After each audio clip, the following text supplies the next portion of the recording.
Hello दोस्तों, कैसे हैं आप सभी लोग। अच्छे होंगे आशा करता हूँ। आप सभी लोगों का हमारे यूट्यूब चैनल पे स्वागत है। और जो लोग हमारे चैनल पर सबसे पहले जुड़ रहे हैं वो लोग चैनल को क्या करेंगे, सब्सक्राइब करेंगे और लाइक करेंगे और शेयर करेंगे। और कोई दिक्कत है तो उस पर कमेंट भी करेंगे, ठीक है।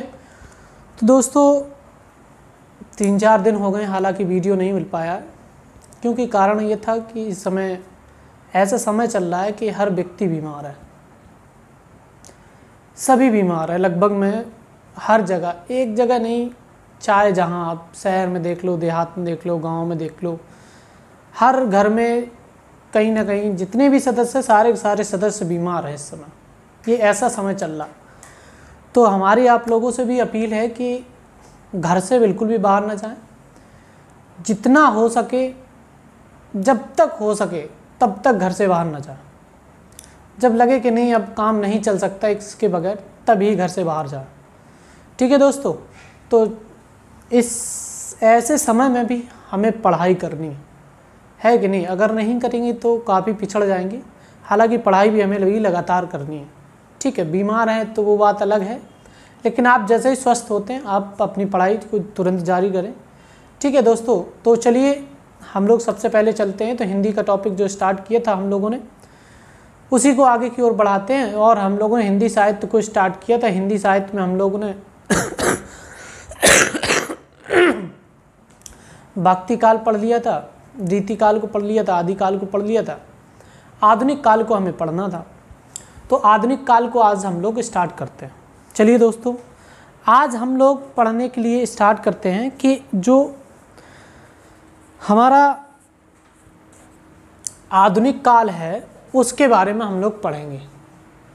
आधुनिक काल कहाँ से कहाँ तक है इसके बारे में हम लोगों को पढ़ना है। देखिए ज़रा,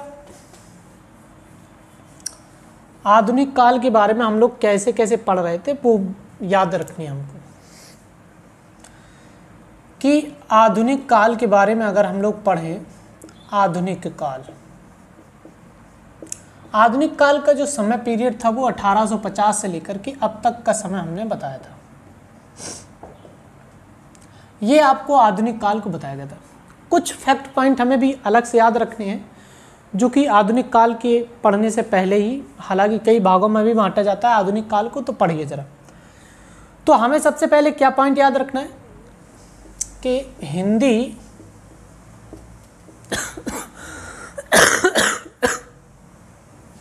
हिंदी के सबसे पुराने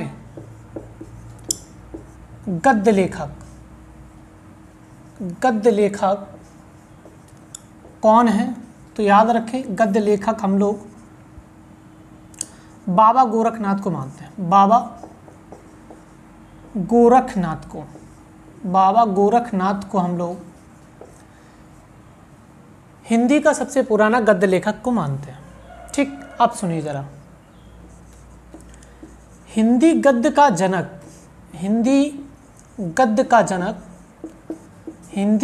जनक किसे माना जाता है?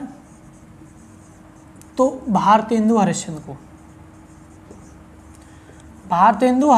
को हिंदी गद्य का जनक माना जाता है।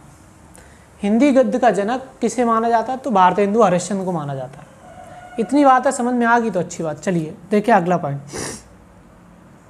कि हिंदी गद्य की भाषाएं कितनी थी। हिंदी गद्य की भाषा कितनी थी?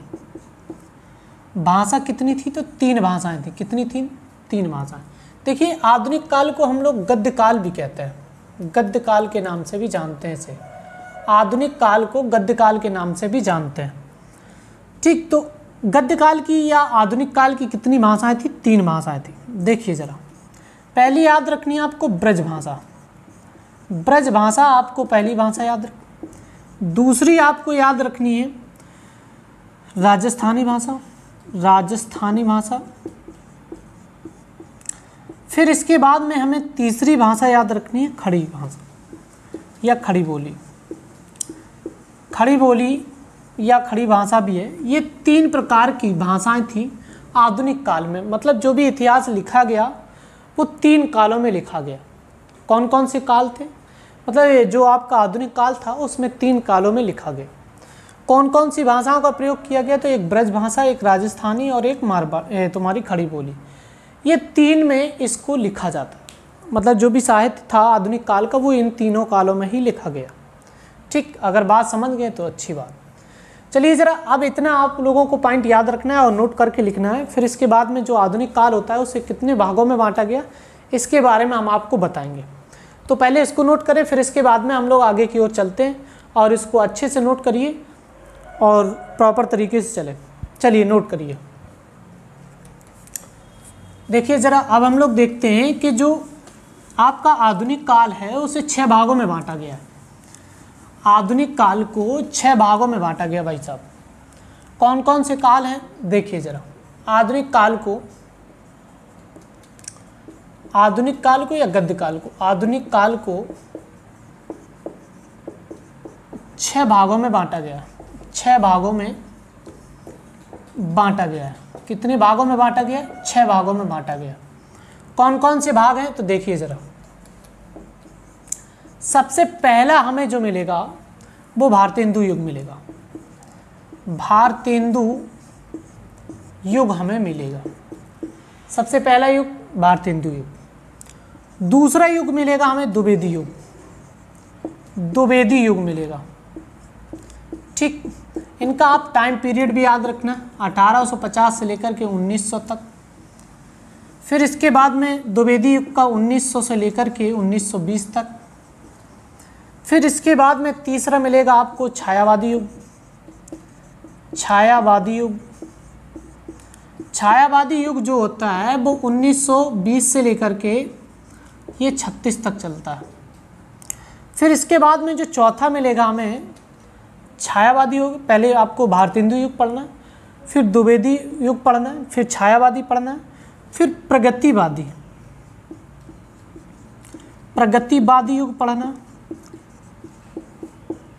और ये 1936 से लेकर के 43 तक जाएगा। 1920 से 43 तक। ठीक, अब इसके बाद में 5वां युग प्रयोगवाद युग। प्रगतिवादी था, ये प्रयोगवादी युग। इसमें 1943 से लेकर के 50 तक। और 6वां जो काल है वो आपको मिलेगा कौन सा? नई कविता युग। ये आपका लास्ट पार्ट है जो कि 1950 से लेकर अब तक का काल ये हम लोग मानते हैं इसे। ठीक, अगर इतनी बात समझ गए तो अच्छी बात। ये आपके आधुनिक काल है जो कि 6 भागों में बांटा गया। ये इन्हीं के कालों के जो कवि हैं उन कवियों को पढ़ना है और इसकी जो भी रचना है उनको पढ़ेंगे। लेकिन सबसे पहले आज हम लोग पढ़ेंगे भारतेंदु युग को पढ़ेंगे, और भारतेंदु युग के कौन कौन से कवि हैं, कौन कौन सी रचना है, इन बातों को हमें पढ़ना है। ठीक है, अगर इतनी बात आप समझ गए तो अच्छी बात। अगर नहीं समझ पाए हैं तो फिर आगे की ओर चलते हम लोग। देखिए अब एक हेडिंग डालें, भारतेंदु युग। भारतेंदु युग क्या है उसके बारे में हम लोग पढ़ेंगे। देखिए ज़रा,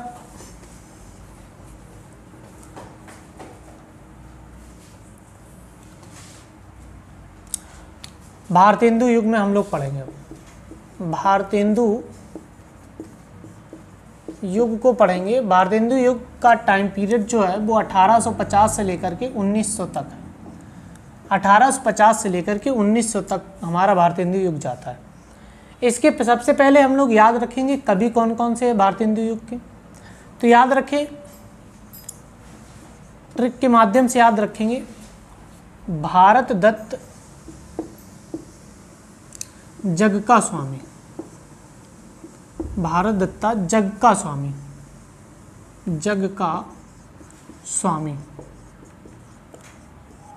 देखिए ये भारतेंदु हरिश्चंद्र हैं। फिर इसके बाद में अगर हम लोग दत्त की बात करें तो अंबिका दत्त हैं। अंबिका दत्त हैं, जगमोहन है, और इसके बाद में राधा स्वामी है, राधा चरण स्वामी। देखिए इनकी एक एक दो दो रचनाएं हैं जो आपको याद रखनी है। पहले आप ये ट्रिक को नोट करें, फिर इसके बाद में हम आपको एक एक करके इनकी क्या रचनाएं लिखाते हैं, कौन कौन सी रचना है, कौन कौन सी किसकी हैं, वो हम आपको बताते हैं। जल्दी से इसको नोट करें फिर आगे चलें।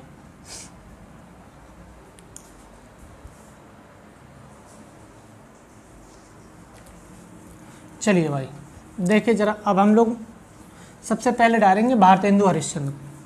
भारतेंदु हरिश्चंद्र की कौन कौन सी रचना है उनके बारे में पढ़ेंगे। हरिश्चंद्र, भारतेंदु हरिश्चंद्र, भारतेंदु हरिश्चंद्र की हम लोग रचनाओं के बारे में पढ़ेंगे। तो याद रखें, प्रेम सरोवर, प्रेम फुलवारी,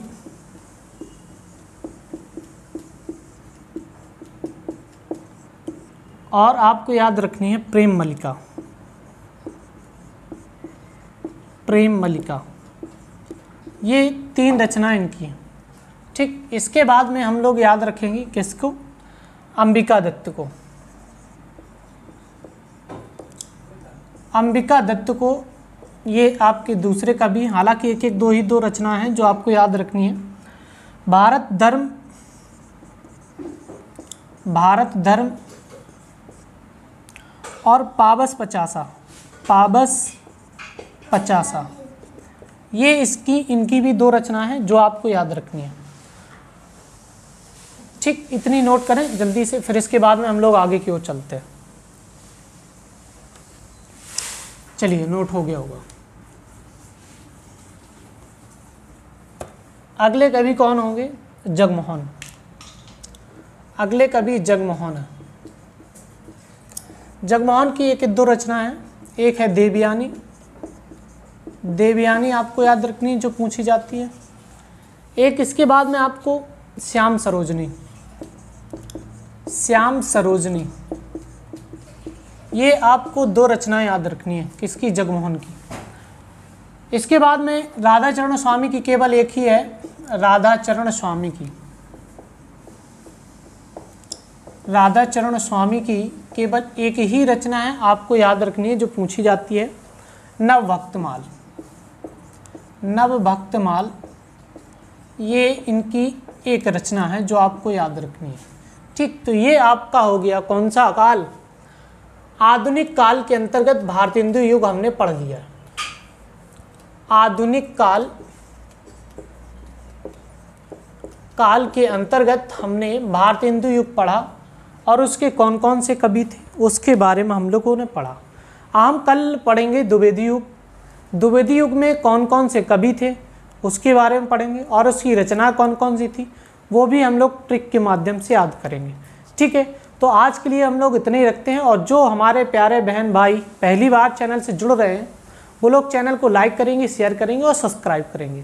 तो आज के लिए हम लोग इतना ही रखते हैं। थैंक यू, धन्यवाद, ऑल द बेस्ट।